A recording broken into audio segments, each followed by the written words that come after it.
हिमालय के बुग्याल सिर्फ घास और सुंदरता के लिए नहीं बल्कि स्वादिष्ट अखरोटों के लिए भी जाने जाते हैं। ये अखरोट भले ही कठोर और मजबूत होते हों, लेकिन जब धूप में सूख जाते हैं तो इनका स्वाद अनुपम होता है। आज हमें बुग्याल में बहुत से अखरोट मिले। ये अखरोट यहाँ की धरती और ठंडी हवाओं के देन है। इनके ऊपर की मजबूत खोल इन्हें खास बना देता है। ये है बहादुर बुबू।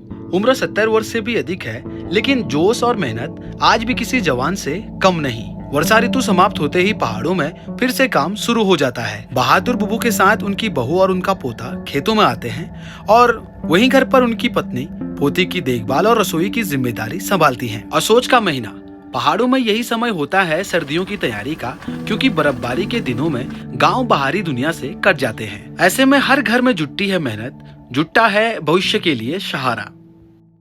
जय उत्तराखंड दोस्तों, आपका स्वागत है अर्जुन खलपटिया ब्लॉग्स में। और मैं निकल रहा हूं अभी न्यारा बुग्याल के लिए। न्यारा बुग्याल में मेरे साथ लक्की और साथ में मेरी माताजी भी आ रहे हैं। तो अभी मैं मेरे गांव के ट्रेन जैसे आकार का जो बाखली है कॉलोनी तोक मेरे गांव का, तो वहां मैं पहुंचा हूं अभी। और यहाँ पे देख सकते हैं अम्मा जी अभी खेत से राजमा निकाल के लाए हैं। लाल राजमा होते हैं और ये सफेद राजमा होते हैं। आज खाने में यही बनेगा। तो आज अम्मा के घर पे ना सब्जी में देख सकते हैं इस समय की जो मौसमी खेती होती है उसमें राजमा है, मूला है, करेले हैं, करेली है, मूली है और खाने में टेस्ट हो जाएगा। टेस्ट आएगा। और इसमें थोड़ा सा तिमुर पड़ेगा तो चार चार लगेगा। तो गुड़िया भी देख सकते हैं आप काम पर लगी हुई है। नाम क्या है? लक्ष्मिया। लक्ष्मिया नाम है इसका।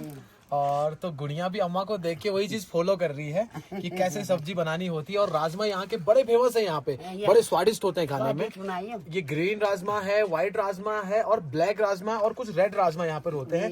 ये रेड कब हो जाते हैं? जब धूप से ये अच्छे से पक जाते हैं, उस समय ये पूरे रेड रेड हो जाते हैं। मेरे हाथ में आप देख सकते हैं ये लाल वाली राजमा है।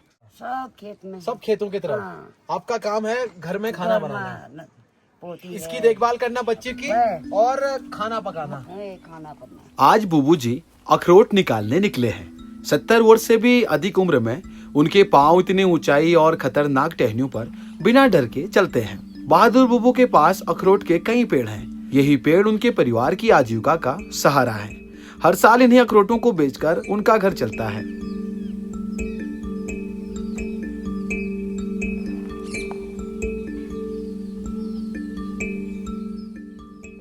कितने हो जाते हैं अखरोट? अखरोट तो होते हैं बहुत सारे। हाँ। इसके बार कम है। इस बार कम है। हाँ।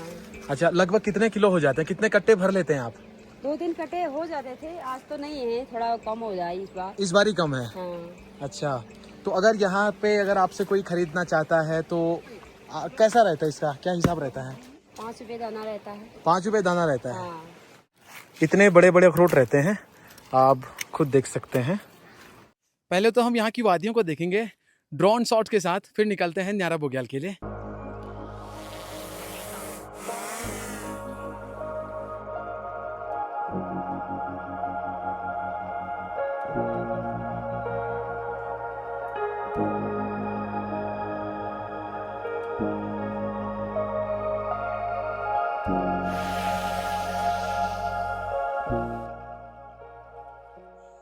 इन खूबसूरत वादियों के बाद अब थोड़ा सा जंगल वाला रास्ता लग गया है। और आज मैं कब से बुग्यालों की तरफ जा रहा हूं तो चलने में थोड़ा दिक्कत हो रही है। आखिर पूरे 1 घंटे के सफ़र के बाद हम पहुंच गए हैं न्यारा बुग्याल में। मेरे साथ में आज लक्की भी यहां पर पहुंचा है। और लक्की इस बार तो बारिश में बुग्याल में नहीं रहा, क्योंकि अभी बुग्याल में लक्की के मम्मी पापा हैं और लक्की ने रेस्ट किया, क्योंकि लक्की के बीच में थोड़ा तबीयत खराब थी तो लक्की ने इस बार ही रेस्ट किया। तो आज लक्की के पास टाइम था और लक्की मेरे साथ न्यारा बुग्याल में पहुंच गया है। तो यहाँ पर ना बहुत सारे अखरोट मिल रहे हैं। ओह माय गॉड, इतने सारे अखरोट! यहाँ पे जो जंगली अखरोट होते हैं, इतने सारे काठी अखरोट मिल गए हमें यहाँ पे। बहुत सारे अखरोट को लक्की अभी समेट रहा है।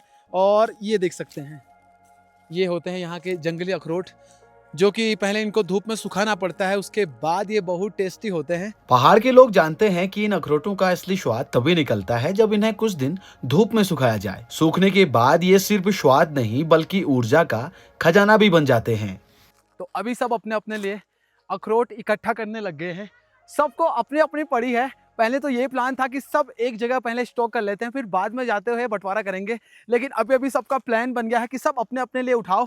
और देख सकते हैं हड़कंप सी मच गई है यहाँ पर।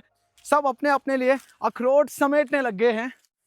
मैं भी किसी से कम नहीं, मुझे भी बहुत सारे अखरोट मिल रहे हैं। देख सकते हैं, एक ये है, एक ये है, एक ये है, एक ये है। बहुत सारे अखरोट मुझे भी मिल गए हैं, देख सकते हैं ये।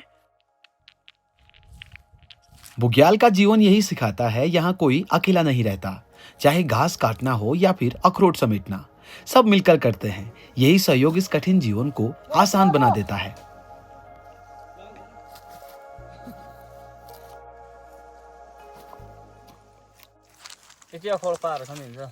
तो चलो फटाफट से इनकी काउंटिंग करते हैं और किसके पास सबसे ज्यादा अखरोट है। सबसे ज्यादा मैं यार होली चलो जल्दी से देखते हैं।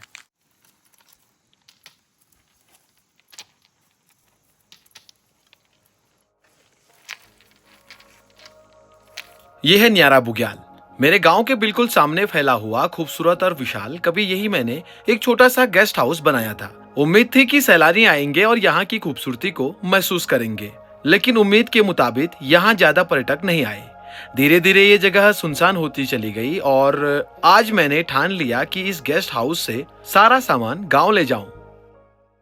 तो अभी हमने यहाँ पर पूरा खाली कर दिया है घर, और कुछ टाइम बाद यहाँ पर भेड़ पालक रहेंगे, यानी कि अक्टूबर नवंबर तक। फिर दिसंबर से बर्फबारी हो जाती है यहाँ पर। फिर फरवरी मार्च से फिर मैं अपना नया सेटअप लेकर मैं यहाँ पर पहुँच जाऊँगा। तब तक के लिए यहाँ से मैं अपना जो भी सामान है वो सब यहाँ से हटा दे रहा हूँ। हर जगह की अपनी यादें होती हैं। यह गेस्ट हाउस मेरे लिए सपनों की तरह था। शायद सैलानी नहीं आए, लेकिन इस जगह ने मुझे सिखाया कि प्रकृति और इंसान का रिश्ता उम्मीद और संघर्ष दोनों से भरा होता है। न्यारा बुग्याल अब भेड़ पालकों का सहारा बनेगा और मेरे लिए यह यादों का एक हिस्सा रहेगा। गेस्ट हाउस भले अब खाली हो, लेकिन यह सफर हमेशा दिल में जिंदा रहेगा। वैसे न्यारा बुग्याल से सामान लाने की भी जरूरत नहीं थी, लेकिन दिसंबर से फरवरी तक यहाँ लगातार बर्फबारी होती है। छत टूट जाता और जो बर्तन थे, जो खाने पीने का वहां पर सामान रखा था, वो सब दब के खराब हो जाता। इसीलिए हमें ये कदम उठाना पड़ा। असोज का महीना यानी कि सितंबर और अक्टूबर, पहाड़ों में यही समय होता है सर्दियों की तैयारी का, क्योंकि बर्फबारी के दिनों में गांव बाहरी दुनिया से कट जाते हैं। ऐसे में हर घर में जुटती है मेहनत, जुटता है भविष्य के लिए सहारा। कुछ महिलाएं घास के चट्टानों में हैं तो कुछ खेतों में, और कुछ महिलाएं सर्दियों के लिए आटा स्टॉक करने में लगी हुई हैं। यहाँ गेहूं की पिसाई आज भी घराट से होती है। पानी के तेज बहाव से चलता यह घराट सिर्फ अनाज नहीं पीसता, बल्कि परंपरा और आत्मनिर्भरता को भी जिंदा रखता है। सिर्फ आटा ही नहीं, खेतों से निकलता हर दाना सर्दियों के लिए जरूरी है।